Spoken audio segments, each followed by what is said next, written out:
सध्या राज्यभर स्मार्ट मीटरच्या अंमलबजावणीची जोरदार चर्चा सुरू असून अनेक ठिकाणी या योजना विरोधात नागरिक आंदोलन करत आहेत.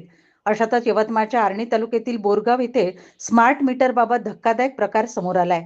बोरगाव येथील सुरेश गुलाब आडे यांनी 3 महिन्यांपूर्वी नवीन वीज जोडणीसाठी अर्ज केला. काल त्यांच्या घरी स्मार्ट मीटर आणण्यात आले, मात्र मीटर अद्याप सुरूही झाले नसताना त्यांच्या नावावर तब्बल 1070 रुपयांची वीज बिल आल्याने ते आश्चर्यचकित झाले आहेत. मीटर सुरू झाले नाही, मग विजेचा वापर केला कोणी आणि बिले आली कशी, असा संताप्त सवाल सुरेश आडे यांच्या पत्नी पार्वती आडे हिने उपस्थित केलाय. या घटनेमुळे स्मार्ट मीटरच्या बिलिंग प्रक्रियेवर प्रश्नचिन्ह निर्माण झाले असून वीज ग्राहकांमध्ये संभ्रमाचे वातावरण आहे.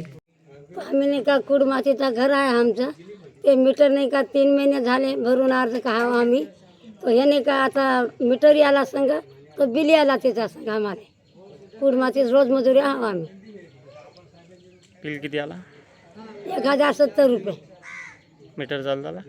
नाही, चालू नाही झाला, व्हायचंच आहे.